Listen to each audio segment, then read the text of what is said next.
What's going on, everyone? Welcome to another exciting episode of FORNEVERNEWS! In today's episode, we've got some stories to talk about. In case you aren't subscribed, you definitely should do so. Subscribe down there, hit the bell to get all notifications. That way you'll always be notified and get the FORNEVERNEWS. I got all the scoop. Definitely subscribe, hit that bell, and enjoy. Okay, people, so for starters, we got a couple of pieces of One Piece news, including the creator of One Piece, Eiichiro Oda, announcing once again that One Piece is coming to an end. Also, we got an update on the One Piece Netflix live action. We got a few different updates on it, so we're definitely going to talk about it. We got the top 50 selling manga of the week, and we're going to take a little closer look at some of the jump titles. Big update for Kaiju number 8, and a major accomplishment that it has already had in such a short amount of time that it's been out. We got the top 20 selling series of August in general, not just, you know, like manga volumes, but the top 20 best-selling series of the month of August. Big update for the Seven Deadly Sins movie that was recently released, and where and when we're going to be able to watch it. Spotify announcing an anime-related podcast. Yeah, we're going to talk about it. FORNEVERNEWS, I'm just saying, fam, like, why are they playing with me? Big updates for the upcoming Platinum End anime. We got the weekly Shonen Jump author comments. A few different updates for Berserk and Berserk-related content. Another Shonen Jump series ending, and I've seen some fans are a little peeved off regarding this one. We're gonna talk about it because, yeah, it's about that time where the cancellations are coming in, and fans are not gonna be happy. We got a bunch of updates for Boruto, including some episode synopsises for the upcoming episodes, an update on the voice actress of Boruto and her health, and a comment from the latest volume of the Boruto manga from Ikemoto, one of the creators of the Boruto manga. We got a few different updates for the upcoming Demon Slayer Season 2 anime, including some announcements regarding the run of it, alongside some censorship issues that we're not going to have to worry about, so we're going to talk about it. An interesting update regarding Chainsaw Man, and another different story that's going to be an original story for Chainsaw Man, and I'm kind of interested. Big update regarding Lupin the Third, and a retiree that kind of marks the end of a legacy. The Attack on Titan author wants you to read this series, according to this article. We finally got an Orient official anime trailer from the creator of Magi, and an update regarding My Hero Academia and the latest ploy that they're using to get people to come and watch the latest World Heroes Mission film. And yeah, people, those are the stories we have for today's episode. Without further ado, let's jump into another exciting episode of FORNEVERNEWS! The only news source that provides anything and everything anime and manga related. And we don't bore you. We get into it. Let's do it. No matter how you feel, get it done. No matter how you feel, get it done. No matter how you feel, get it done. No matter how you feel, get it done.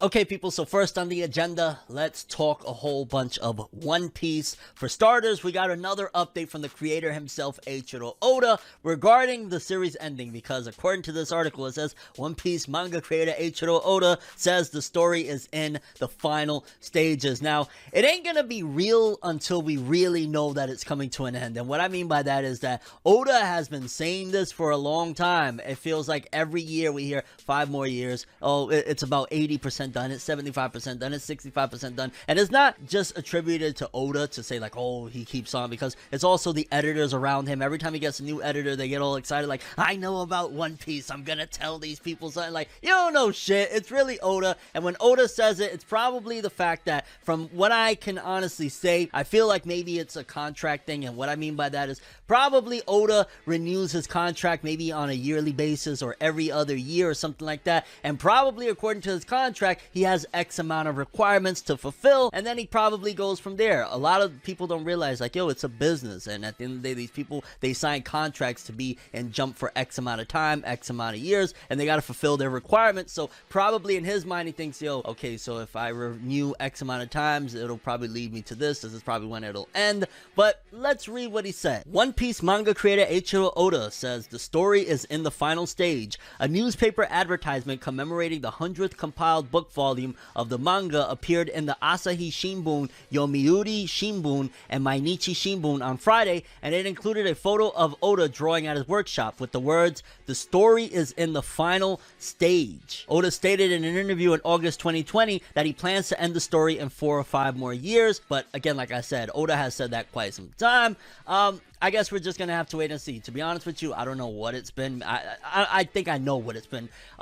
Wano, the latest arc in the manga, has been so phenomenal in the manga, and I'm actually catching up with the anime right now. I'm like about 20 episodes behind at this point. The anime has been even better than the manga, and when Oda says these things, it's like a sharp pain to the heart. Like, oh, I know one day the greatness has to end, but don't tell us, Oda. Just when it ends, it ends. And I think a lot of it also too is that One Piece's cultural impact, not only in the West, not only us that, you know, we read One Piece and shit like that, but in Japan is so strong. From toddlers to senior citizens, like a lot of people really are invested in One Piece. So when One Piece ends, they're going to be very heartbroken. So I think also a lot of, you know, these constant reminders that One Piece is ending also could be attributed to Oda basically warning them and preparing them for what's to come. On top of course, I'm sure it boosts sales for people to be like, oh, it's ending, let me go check it out. So I think that's a wide variety, a cocktail, so to speak, of reasons why they say these things and why Oda comes out and says that One Piece is ending. But in the final stages,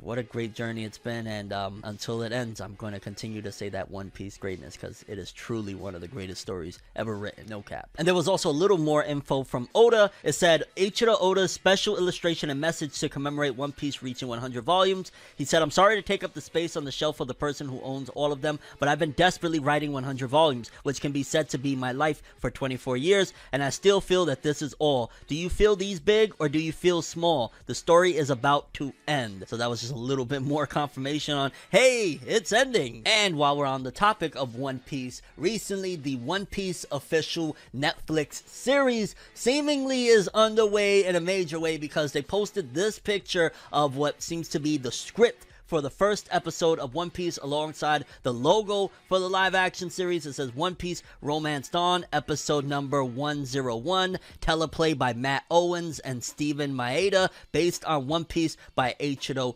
Oda. Some of you may remember that last year I had the privilege to speak to Matt Owens, one of the writers on the One Piece show, during a big YouTube live stream, and I remember speaking to him and asking him, and he seemed to be, for the most part, because a lot of people are concerned about this, let's just keep it real, live action anime adaptations are always a very extremely scary thing. It's scary. It's like, oh my god, are they going to be able to nail it? Is it going to be bad? Because we've had a history of horrible adaptations. Like, it is what it is. There's been some really bad stuff that has come out there. But when I spoke to Matt Owens and everything that he said, from him being a major One Piece fan, he's caught up to the manga, where it's at right now, his meetings with the creator Eiichiro Oda, and how Oda was like very hesitant, like, yo, this is my baby, don't ruin my baby, I'm not playing with you, I ain't playing. I'm gonna be hopeful for this one. I really want it to succeed, to be honest with you. Like, there's a few live actions that are in production and I'm like, hey, if it's good, it's good, whatever. This one in particular, it's One Piece. Oda has gave his blessing and he's really worried about this one. I love this story. I think this is an incredible opportunity to bring in fans and people that, you know, they always said One Piece is too long. Well, this is going to be a live action version of it, and it's going to be short because you could start right at the beginning. So I'm hoping that this is a good one, but we gotta wait and see, because there's just so much things going on out there right now regarding the series. I will say though, from when I spoke to Matt Owens, he seemed like he's genuinely a hardcore One Piece fan, and he's going to try his best to do right by it. I'm going to give the benefit of the doubt until we start to see some stuff. And also, the One Piece logo looks pretty cool. I ain't gonna lie, it looks dope. Okay, people, next up, we got the top 50 selling manga of the week. We're also going to talk about some of the Jump titles. So I guess let's actually take a look at the Jump titles and what they did this week, because according to Shoseki estimates on this 4th week, for starters, the only series that ranked from the Jump titles that were released for the latest month was My Hero Academia. Everything did not rank, and it says for this week My Hero did 36,543 copies, but also Dr. Stone has sold 15,286 to bring it to 229. Marshall did another 13,000, bringing it to 145. Elusive Samurai did a little less than 7, bringing it to 88, and Akashi Triangle has sold 3,200, bringing it to 66,000, which I'll say, along with these sales, I'm pretty sure all of these series are safe. Like, there's nothing that I'm looking at from this list of series that are going to get canceled per se, at the very least from the ones I listed. So at the very least, that's a good sign for those, although we're going to talk about cancellations in a bit. And then moving forward straight to the top 50. For starters, let's see, from 50 to 41. Okay, so far, I don't want to say so good because I love seeing the success, but no Tokyo Revengers in between 50 to 41, but it's a lot of newer series, so that's good, honestly. A bunch of newer series are getting their just dues. And then 40 to 31, again, not too much Tokyo Revengers here either. We got Blue Lock Volume 15 with another 29,000, bringing it to 124. I keep telling you guys, next big thing coming. Tokyo Revengers Volume 6 at 32 with another 30,000, bringing it to 1 million copies, 1,002,000 to be precise. Then we got Fire Force, its latest volume in 13 days is at 115,000 with another 29 this week. 31, Tokyo Revengers. It looks like a lot of the volumes are starting to hit the milli because this one got another 30,000 and it hit 1 million copies as well. Then 30 to 21. The Tokyo Revenger saga continues. I mean, there's a couple of volumes that aren't Tokyo Revengers, but yeah, it looks like majority of them are hitting 1 million. That's crazy that Tokyo Revengers is starting to average each volume sold 1 million copies. Like that's freaking nuts. We got Ace of Diamond with another 32,000. I have no idea what this series is. Hige Osoru Soshita. Yeah, yo, they be having some wild long ass names. Then 20 to 11. Again, a whole bunch of Tokyo Revengers, and majority of them are 900,000, 800,000 sold, which weekly they're doing like 30,000. It seems like right now for this week in particular, on average, about 35,000 people bought like a whole bunch of Tokyo Revengers. Again, it's crazy. Then number 11, Uma Musume Cinderella Crave 4. I have no idea what that series is, but you know, it's always good to see these titles too. You never know, like, okay, maybe one of these might be dope. Then the top 10, Tokyo Revengers, goddamn.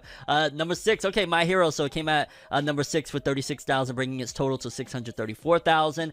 Ooh, looking at this list, again, there's a bunch of Tokyo Revengers and all that jazz, but the top 2, Black Lagoon, and this week coming in at number 2, I want to say it was like number 4 last week, with another 55,000 in 11 days, bringing it to 173,000 with its highest place with this volume thus far. That's really dope. And then number 1, Kaguya-sama Love is War, with 58,000, bringing it to 211. But shout outs to Black Lagoon. I hope this encourages the author to, like, yo, people still really love your shit. You got a cult following, fam. People will ride or die for some of that Revy greatness. It's doing pretty freaking well. Honestly, top 2 is never a bad thing. And yeah, people, those are the top 50 selling manga of the week. Interesting stuff for the most part. A lot of to be expected. Tokyo Revengers, it seems like they're starting to reach the milli, but I wouldn't be surprised, especially once the anime ends its run, if things start to die down, because I'm slowly starting to see it's not completely dominating like it was just a few weeks ago, but it's still very heavy in there. Moving forward, we got a big update on Kaiju number 8, one of Shonen Jump's, in particular Shonen Jump Plus's major titles popping. It made another milestone already. No anime. It says Kaiju number 8 is the fastest Shonen Jump Plus manga to top 4 million copies in circulation. Naoya Matsumoto's Kaiju number 8 manga has surpassed 4 million copies in circulation as of the release of its 4th volume on Friday. This series is the fastest Shonen Jump Plus manga as opposed to manga running in Shueisha's print magazines to reach this milestone. The 4 million is for copies in circulation that are printed or sold, not printed and sold. The number is not a sales statistic. Shueisha began streaming a promotional video for the manga to celebrate the release of the manga's 4th compiled volume on Friday. Yeah, in case you missed it, definitely go check it out. I made a video talking about Shonen Jump Plus and how they're just booming out here. Like Kaiju number 8, yeah, it sold a lot really quick and it's outselling a lot of your faves. Like Kaiju number 8 is doing extraordinarily well for, again, a digital only title. Just imagine when it gets an anime, what it's gonna do, all the back volumes and shit. Oh my god, it's so out of here. But again, big congrats to Kaiju number 8, because there's a pretty decent amount of contenders in there that haven't been able to achieve this. Like My Hero Academia Vigilantes, the spin-off, is in there. That ain't selling like that. Like there's a lot of titles that you would think like, yeah, no, Kaiju number 8, I've said it before, it's greatness and it's going to explode even further once it gets an anime. And once again, we got more sales, this time the top 20 best-selling series for the month of August. And Starting from the bottom, again, I love to freaking see it. Black Lagoon, with only a couple of weeks under its belt, it managed to crack the top 20 with 184,498.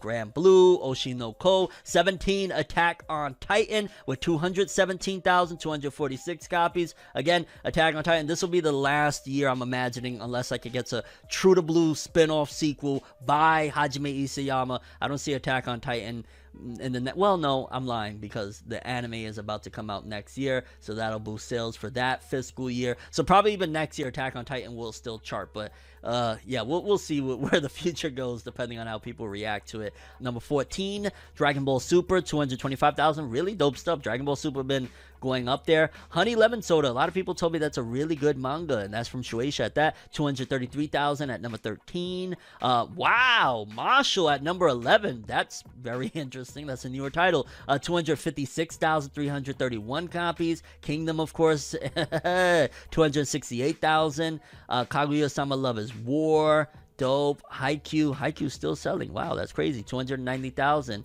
Kimetsu no Yaiba number 6, 319,000. Blue Lock, baby, got the game on lock, 375,000. Number 5, Dr. Stone. Holy shit, Dr. Stone outdoing Attack on Titan. Wow.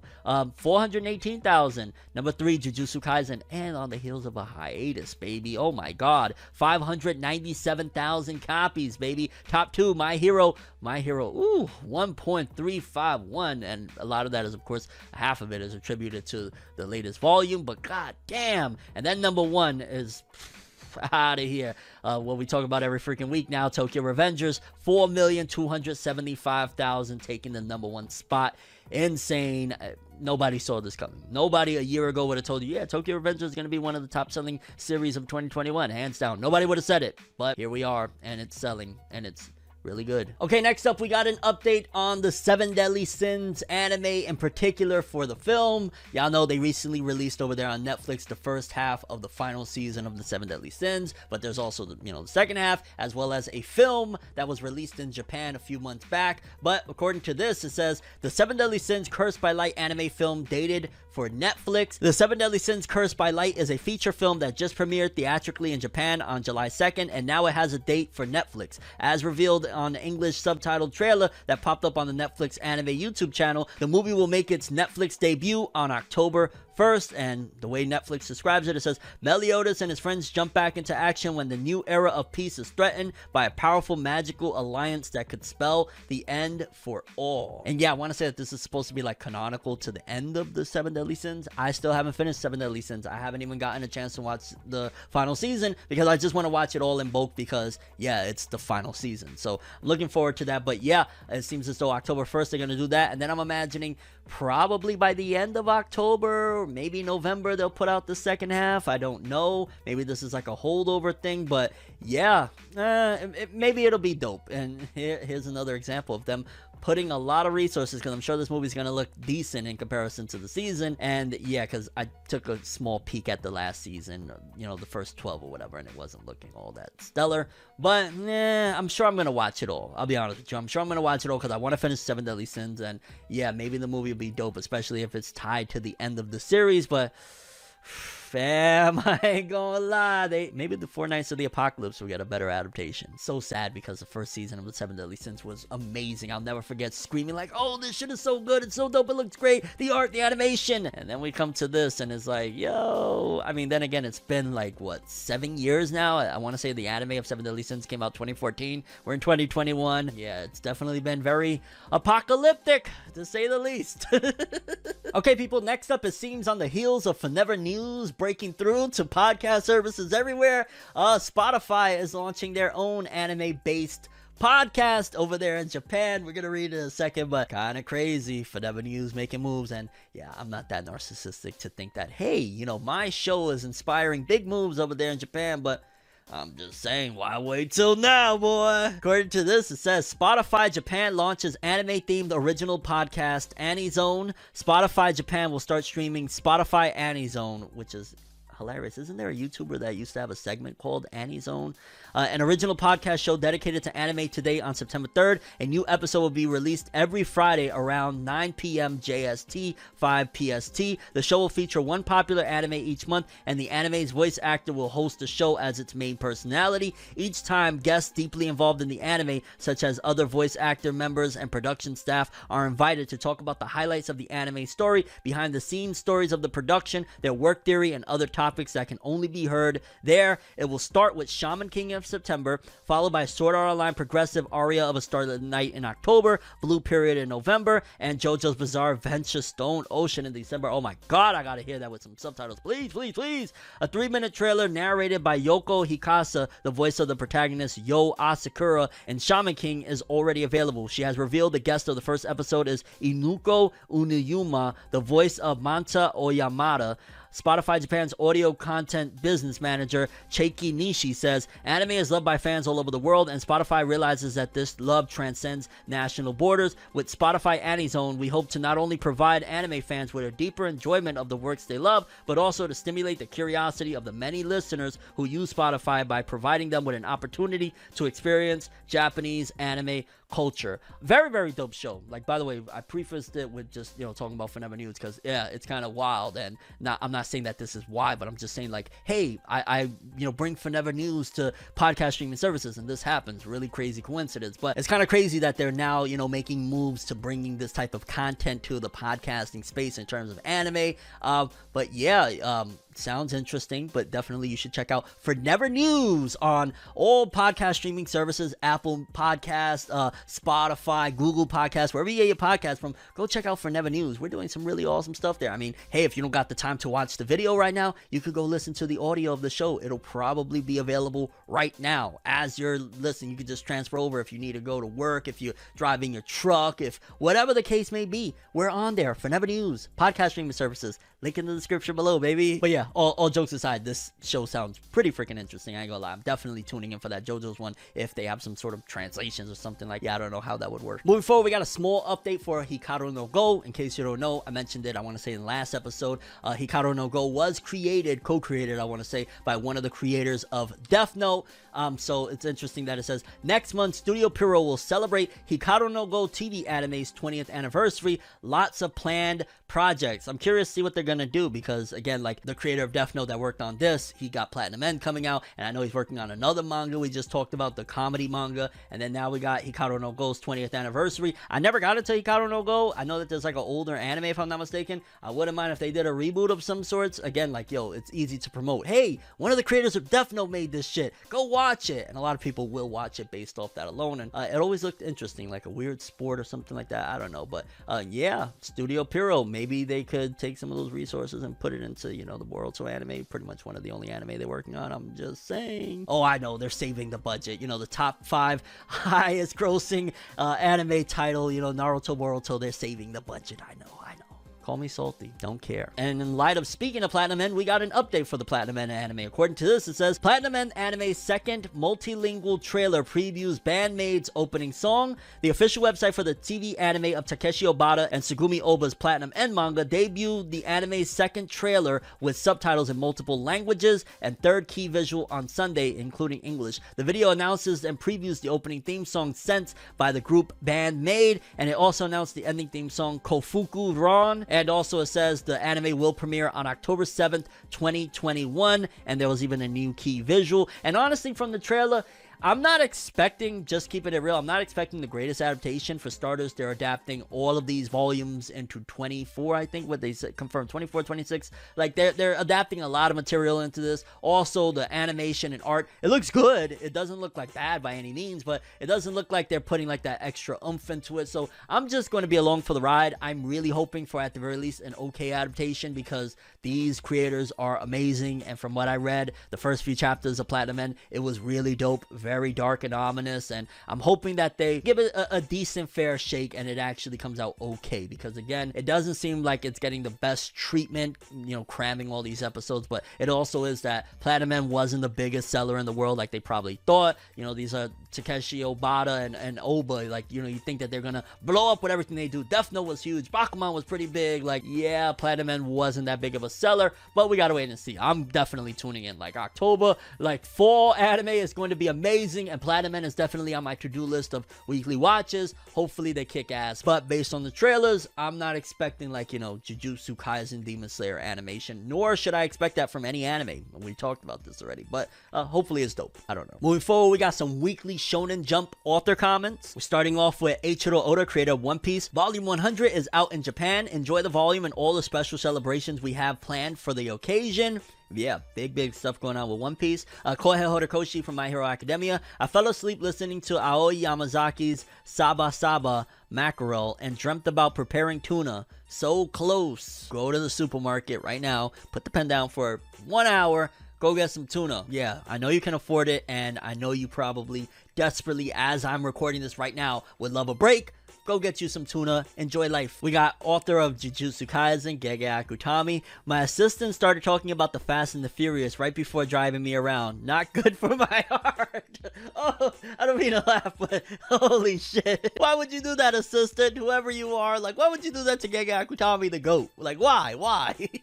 The author of Shokugeki no Sanji, the One Piece spin-off manga that occasionally comes out with chapters, Shun Saeki, said, the art this time was very difficult, but I had fun challenging myself to try something new. I saw the cover of the Shokugeki no Sanji manga. It looked really, for this chapter in particular, I think it was like chapter 4, it looked very interesting and different, a radical departure from the other chapters, so shout outs to him. Hajime Komodo, author of Marshall, said, exercising on a hot day makes a cold can of cola taste delicious.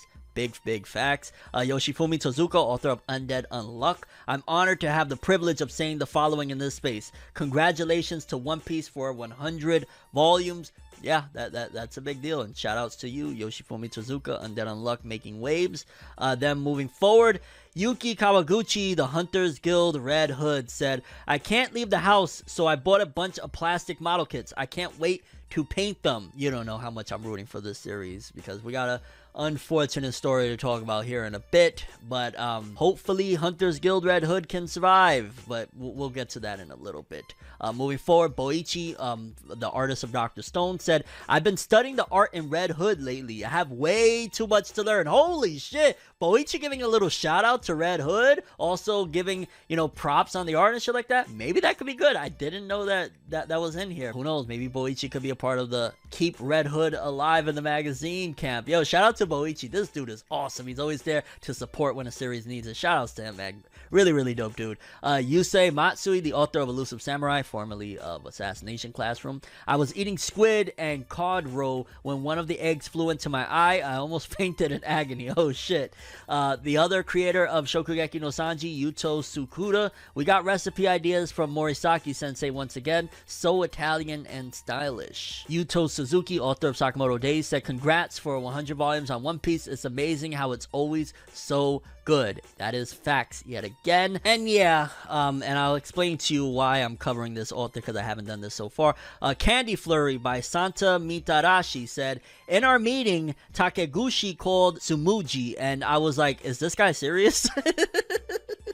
Oh shit, I wish I would have been covering this author's comments a little bit more, but you'll understand in a little bit why I'm actually covering it in particular, because, and yeah people, those were the weekly Shonen Jump author comments. A lot of interesting stuff. This was honestly an entertaining round of comments from these guys. Like, I'd imagine between, you know, moving from summer to fall, the end of summer, hard, you know, few months and stuff like that, they're probably all a little exhausted, and then, like, you know, hoping for breaks, getting a break here and there. Yeah, it's really challenging. Also, no Yuki Tabata, no Black Clover for this issue, like we talked about, because of the sudden break. Again, best wishes to Tabata. Just wanted to throw that in there as well. Moving forward, we got some Berserk updates. Apparently, it seems as though they're trying their best, at the very least, to continue with Berserk, despite the fact that, y'all know, there was the untimely passing of Kentaro Miura, the creator and author of Berserk. But according to this, it says Berserk Volume 41 will be released on December 24th, 2021 in Japan, basically on Christmas Eve, and a special edition including a drama CD and special canvas art extra size whatever will be available too.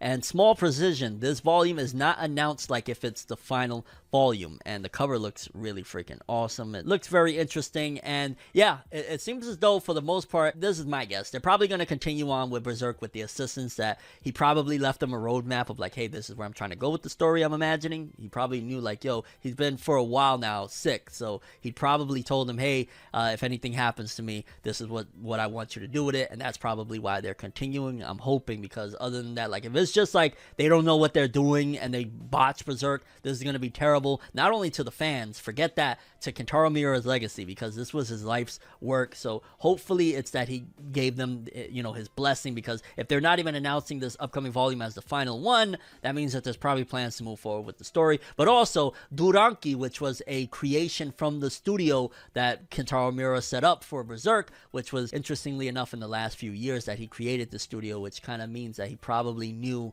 you know, his health was getting worse. Duranki, drafted and produced by Berserk creator Kentaro Miura and drawn by his assistants of Studio Gaga, will be released as a single collected volume on December 24th, 2021 in Japan, alongside Berserk Volume 41. Very smart marketing tactics. People that are going to get Berserk, they're going to see Duranki, see the similar art style, see that it's from the studio, from Kentaro Miura. They're buying that volume. And it says the volume will include sketches, notes on the series, the original script. We don't know if it will contain the intended ending for the manga. Oh yeah, because I think, oh wow, I want to say, yeah, maybe Duranki is getting canned, because I could imagine too, like without Kentaro Miura there, if he didn't give them a roadmap for how to end Duranki, definitely they're not going to know what to do. On top of that, I couldn't imagine his studio handling not only Berserk, but also this Duranki manga. I think if they are going to continue on with Berserk moving forward, they probably need to put all their resources, all of their manpower into Berserk, not splitting the time between this and a spin-off manga that, like, I'm sure it's dope, but yeah, Berserk takes more precedence over that. Either way, it's going to be interesting to see how things unfold within the next few months regarding the future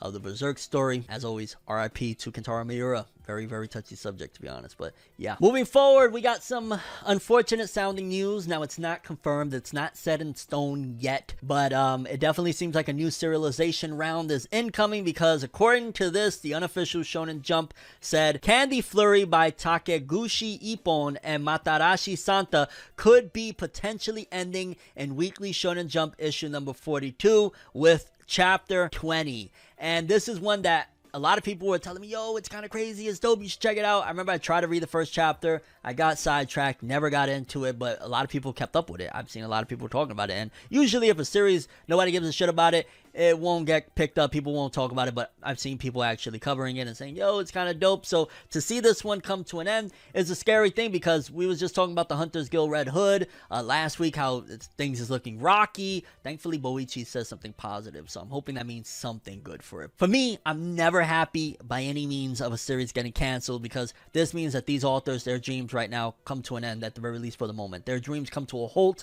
and it's kind of crazy, because I did see a splash with Candy Flurry, and I thought, well, maybe there's a possibility, but yeah, if this actually comes to fruition, and usually the Weekly Shonen Jump unofficial account, they're always on par. If they say something might be ending next week, it's probably more than likely 99.9% going to end. And wow, I mean, shit gotta end. I ain't gonna lie. Like, every few months, there's a new serialization. Some stuff gotta leave the magazine. Am I saying that I'm like heartbroken over Candy Flurry? No, because I didn't read it. It wasn't something that I got into. But it's a shame for them, and that also means that there's probably going to be a few more cancellations. I'm going to keep it real. My bias, I am hoping that Hunters Guild Red Hood survives. I'm hoping that if they're going to cancel some other shit that is not Hunters Guild Red Hood, we're only, 9-10 chapters in. Please let it last the serialization round, because it is a really dope thing. And honestly, like, I remember back in the day, Demon Slayer, and you know, people always like to say whether or not the rankings have any bearing on the popularity, yada yada. There's always a back and forth between what the actual Shonen Jump rankings and listings of the series are. But I remember very early on, for a long time, up until the anime, really, Demon Slayer, Kimetsu no Yaiba, I remember it used to place very low. I remember a lot of people used to say, oh, it's just because the editors really like this one that they keep it around. And ultimately, Demon Slayer grew to be, you know what it is. It's one of the highest selling manga of all time. It's like really, really big deal. I'm hoping that even if Hunters Guild Red Hood is ranking low or anything like that, that potentially they could see the potential in Hunters Guild Red Hood, similar to how they did Demon Slayer. Funny enough, I did compare Hunters Guild Red Hood to Demon Slayer. Hopefully they could see the worth of it and let it last, even if it's not popular right now, because I think down the road it could be a huge smash. Over here in the West, we already love this shit. But yeah, I know I trailed off. Candy Flurry seemingly coming to an going in with chapter 20. Crazy. It feels like it was just yesterday. It got serialized and already gone, which again means there's going to be another cancellation or two. I'm just hoping it's not Hunter's Guild Red Hood, but who knows. Moving forward, we got a ton of Boruto related stuff. I guess let's start off with some positive news regarding a very serious situation. Y'all know it was a few weeks back we talked about the voice actress of Boruto. She was recently diagnosed with the very serious virus that's going around and all that. Well, apparently she's on the road to recovery. According to this, it says Boruto and Taichi VA Yuko Sanpei to return to work after recovering from the virus. The voice actor agency Oxlone announced today that the voice of Boruto in Boruto Naruto Next Generations and Taichi in Digimon Adventure Yuko Sanpei is returning to work after recovering from the virus. Sanpei received a positive PCR test on August 17th, confirming that she had it, and since then the voice actress has been recovering at home. The above tweet confirms that Sanpei has successfully recovered from the virus after completing the health observation period under the guidance of the Public Health Center. The agency apologizes to fans for the situation and says they will continue to work hard to prevent the spread of infection for their talents. And yeah, this is great news. There was a lot of really terrible people, like shitbags, that were like happy about this. Like, if you were celebrating this, get off this video right now. I don't want you watching my content. If you were celebrating somebody getting sick because I don't like their anime, get out of here. Goodbye. You're a piece of trash. You're not worthy to watch my content because, yeah, how dare you root for somebody to be sick and die? Like, what the fuck's wrong with you? Now, with all that being said, I just want to say I'm very happy that she had a recovery. Honestly, I'm glad that she got to take some time off and heal up, and yeah, we good to go. But yeah, this was a serious situation regardless all around. Nothing to joke about. I'm just glad she's okay. Then we got a bunch of episode synopsis for the upcoming episodes of the Boruto anime. We're gonna just run straight through them. For starters, we got episode 215, and these are all courtesy of Organic Dinosaur. Shout outs to her. Synopsis for Boruto episode 215, Prepared, which is broadcasting next week on September 12th. It says, finally, Ishiki revealed his true identity. In order to get his hands on Kawaki, who will become his new vessel, Ishiki raids Konohagakure village. Ishiki is an entity from the Otsutsuki clan who is beyond human comprehension. The only ones who can oppose Ishiki are Naruto and Sasuke, who have decided to make preparations to intercept and engage him in combat. Meanwhile, Boruto is unable to contain himself and stand idly by without doing something about the situation. Boruto thinks that he wants to battle alongside his father Naruto and his mentor Sasuke. On the other hand, he's also been etched with karma and has been driven by his feelings and anxiety about what if my consciousness gets hijacked by Momoshiki again. With a decisive battle about to unfold, Naruto is one step ahead of them and has already decided to make contact with Ishiki. Then episode 216, Sacrifice, broadcasting on September 19th. In order to carry out their decisive battle, Boruto drags Ishiki into another dimension. Later on, Naruto and Sasuke also vanish into the dimension. The three of them have been entrusted to fight for the sake of protecting the village and Kawaki, despite Ishiki's powers being on a whole other level. The ones who have been left behind in the village can only hope for their survival. Meanwhile, Amado, one of the top brass of Kara, mentions something in front of Nara, Shikamaru, Kawaki, and the others who have remained. Boruto definitely holds the key to this battle, but what is the meaning to these words? And again, that's episode 216 on September 19th. Then episode 217, entitled Resolve, that'll come September 26th, says Naruto and Sasuke have been fiercely fighting in vain. They've been driven into a corner by Ishiki. In order to break the deadlock in their situation, Boruto even attempts to bargain with his own resolve and preparedness to die, but in the end, that tactic fails as well. He thinks that they have no other means to oppose Ishiki, but at that moment, Naruto emits an amazing and intense chakra while standing back up. The tail beast Kurama the Kyuubi states, this is the ultimate last resort and trump card. In exchange for a massive indemnification, Naruto will gain an immense power, and so Naruto begins his counteroffensive against Ishiki. As Naruto completely overwhelms Ishiki, he's able to dramatically reverse their predicament. But then, and then episode 218, Partner, which will be out October 3rd. Naruto and the team are exhausted from battling Ishiki, but suddenly in front of their eyes, Boruto attacks Sasuke, which, oh my god, like they are running through this content. This is crazy. Momoshiki has hijacked Boruto's consciousness and now stands in front of them as their enemy. Kawaki frantically calls out for Boruto to regain his consciousness, but Kawaki's voice can't get through to him. Then Sasuke informs Kawaki about a method for Boruto to retain his consciousness, and so Kawaki plans an all-or-nothing strategy to unleash a ninjutsu that he learned in order to save Boruto. Meanwhile, Naruto gives a sidelong glance at Kawaki and others fighting to the death. Within his own hazy consciousness, Naruto and Kurama calmly talk to one another and reminisce about their former days together. Now, these episodes are going to be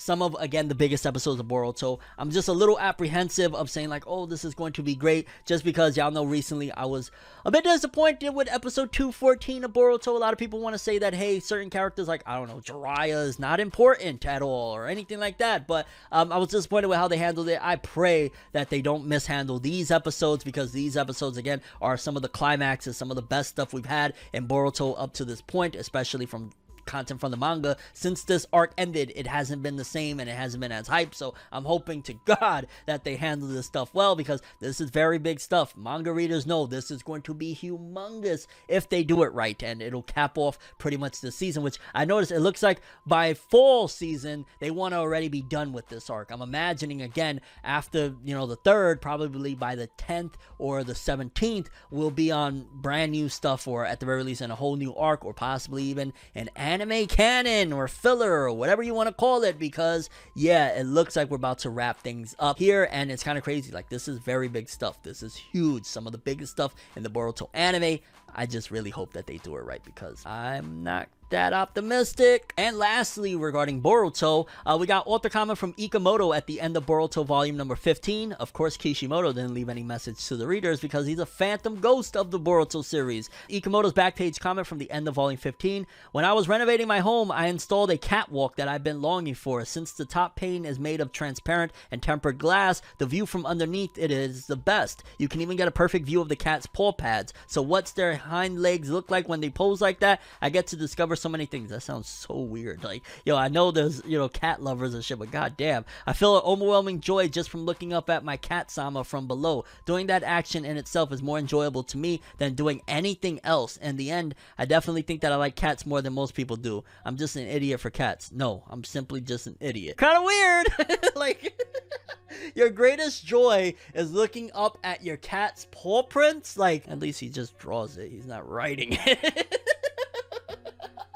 Shoutouts to Ikamoto, all jokes, all in good fun, but yeah, that was a little bit strange. Oh my god, that's probably where he got the inspiration for Code's claw scratches that he's been leaving everywhere. He got that from his cat. Holy shit, Ikamoto.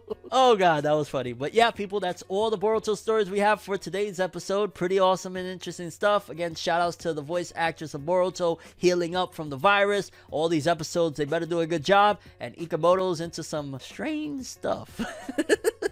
Shoutouts to cat lovers, by the way. Not making fun of you guys. It's just kind of funny the way they put it with him. Next up, we got a ton of Demon Slayer stuff, all related to the upcoming season. Let's just read. For starters, it says, Fuji TV head of programming confirms Demon Slayer Season 2 will be unchanged for the broadcast, which means that they're not going to censor stuff. In case you don't know, this arc, the Red Light District of Demon Slayer, has some little erotic stuff, to say the least. Like, y'all know what some people go to Vegas to do, and I'm not talking about gambling. I'm talking about, you know, women, you know, what's legal over there in Vegas. Apparently, from what I remember, actually, Demon Slayer does have some of that stuff going on in the Red Light District arc. Well, they're seemingly not going to censor it, which is a great thing, because censorship can kill an anime's buzz. It said the head of programming at Fuji TV, Yuriko Nakamura, spoke to the Japanese press today to announce the broadcast schedule of the second season of Demon Slayer Kimetsu no Yaiba, which we reported earlier, and confirmed that despite what might be upcoming with the Entertainment District arc, the content will be broadcast without any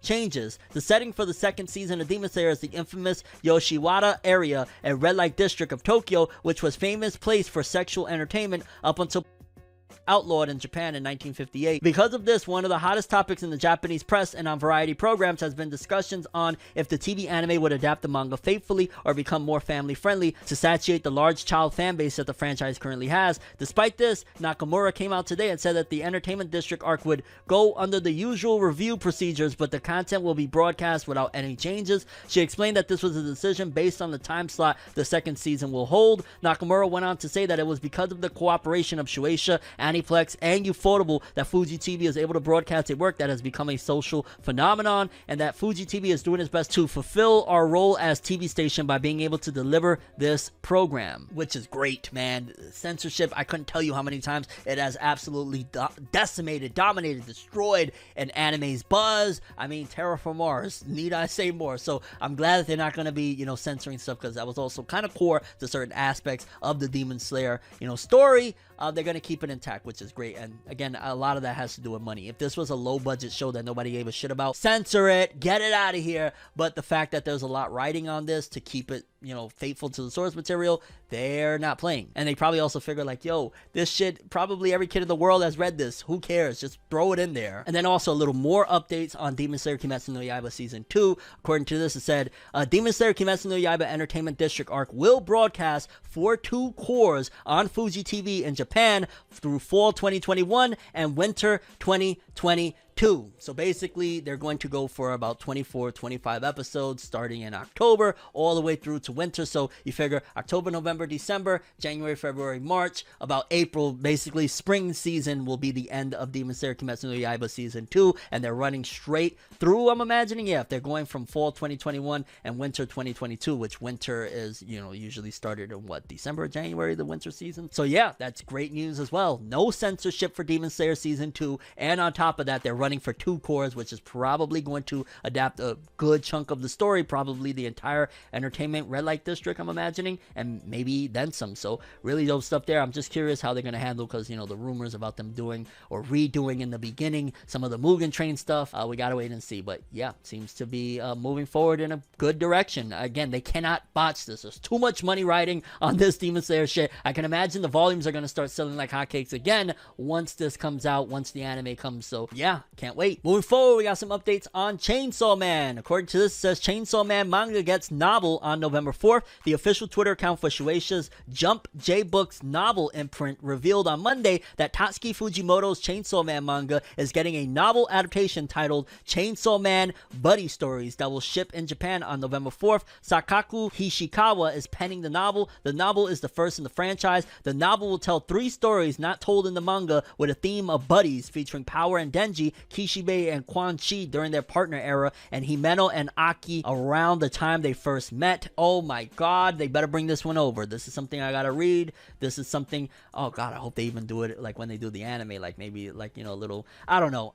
This just sounds really, really enjoyable, because that was some of my favorite stuff. That it was like kind of more slice of life element stuff, but it was also building the characters together, and them adding in this extra content is very welcomed. As a matter of fact, more Chainsaw Man is welcomed. What's going on? We got 1 anime trailer, no anime, no part 2 yet. Tatsuki Fujimoto, are you ready yet? We're waiting. We're waiting. Quickly, next up, we got a big announcement regarding Lupin the Third. It says voice actor Kiyoshi Kobayashi, Jigen in Lupin the Third, don't be mistaken for Jigen in Boruto, or Lupin the Third, I'm sorry, retires at the age of 88. It is not clear who will be Jigen's voice actor in the new Lupin the Third anime, which begins next month. Lupin the Third was part 6 or something like that, and I want to say that was the last acting member from the original Lupin to retire. So officially, nobody that voiced the original Lupin anime will be a part of the production moving forward, which that's a very big deal. I mean, at the age of 88, walking away, definitely a legacy left behind, honestly. Shout outs to the whole Lupin the Third, but if they decided to move forward, it is what it is. Crazy though, from the original Lupin the Third anime, because I read another article I can't find right now that said that, yeah, he was a part of the original stuff, and he's the final one to leave the show. Shout outs to Lupin the Third. I might check it out for shits and giggles, the new one, because apparently people are telling me that for the most part it's episodic. I remember seeing the Castle of Cagliostro and thinking, oh my god, this shit is so good, and a few episodes here and there. And when I was younger, like my childhood best friend was a huge Lupin fan, but at the time I was like, if it ain't Dragon Ball Z, get it out my face. Next up, some words from Hajime Isayama from the back salon of his cousin.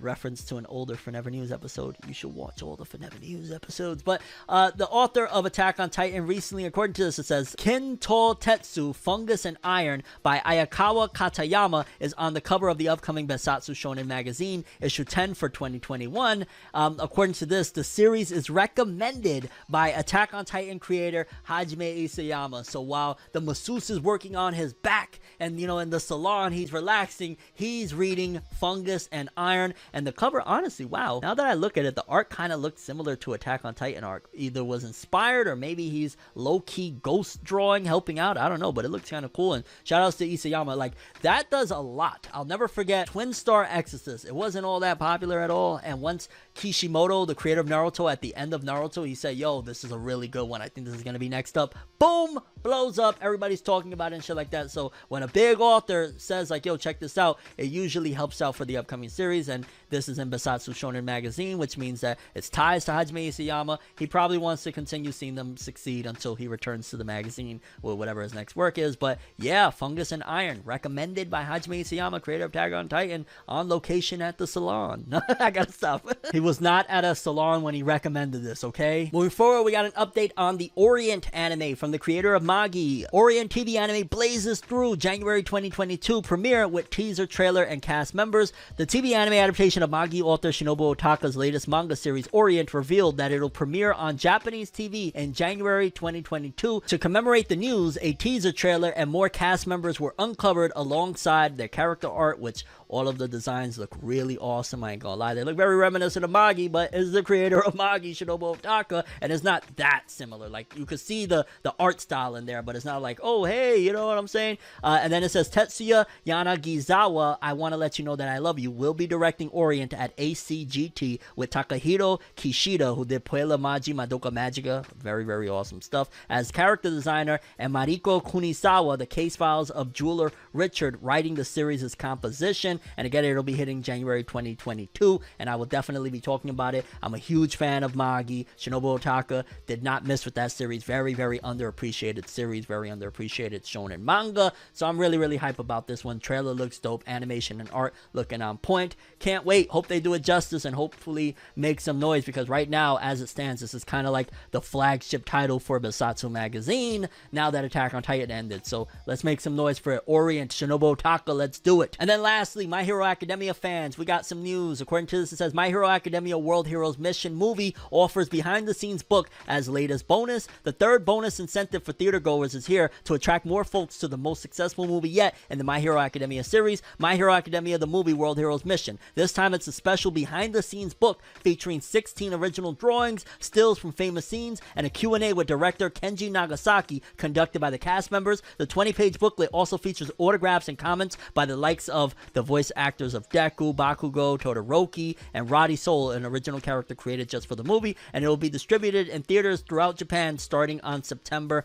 11th. And of course, in case you missed it, October 28th, it'll be here in the United States to watch in theaters, the World Heroes Mission movie, on October 29th everywhere else. And on October 1st, tickets go on pre-sale, so they might go quick, because there's a lot of My Hero Academia fans. My Hero's the #1 selling manga of 2020, just saying. And yeah, it seems like they got their latest tactic to get people to go watch this film. But all jokes aside, I mean, it's the most successful of My Hero thus far, and it's only been in theaters a few weeks. Shout outs to them. That's all the stories we have for today's episode. I'm curious what you guys think. One Piece creator Eiichiro Oda saying One Piece is in its final stages. The live action One Piece series alongside the logo and script and all that jazz being ready. Your thoughts on that? Top 50 selling manga sales alongside the Jump sales. Kaiju number 8, the fastest selling Jump Plus title. Top 20 selling series for the month of August. The 7 Deadly Sins movie coming to Netflix. The new Spotify anime podcasting, which FORNEVERNEWS, Spotify, Apple Podcasts, Google Podcasts, everywhere. Yeah, you'll be able to get your dose of anime related content. Go check out FORNEVERNEWS, okay? Hey, shameless plug-in, man. I never really I do it. Yeah, go check it out. Hikaru no Go, Platinum End, the weekly Shonen Jump author comments, all the Berserk announcements, the seemingly ending of this Jump series Candy Flurry. Very big shame, but you know, it is what it is. The Boruto anime episode synopsis, along with Ikamoto's very strange comments regarding his cat, and the good news regarding the Boruto voice actress healing up. The Demon Slayer Season 2 being 2 cores, alongside with not being censored. Great stuff all around. The Chainsaw Man novel announcement, Lupin III's final voice actress from the original crew retiring, the author of Attack on Titan recommending that series, the Orient anime trailer, and the My Hero Academia movie bonus, and your thoughts on any of the stories we covered in today's episode. But that's all I have for this one. Thanks for watching. Hope you enjoyed. If you liked anything I had to say or enjoyed the video, drop me a like. I'd greatly appreciate it. And if you want more from me, make sure to subscribe. Follow me on Twitter, Instagram. Hit that bell to get all notifications. And if you want to follow any of my other social media, links are in the description below. I'm ForneverWorld, and as always, people, have an awesome day. And remember the golden rule: anime and manga for life. Bye. Have an awesome day. Peace in, and you guys just watched another episode of FORNEVER News.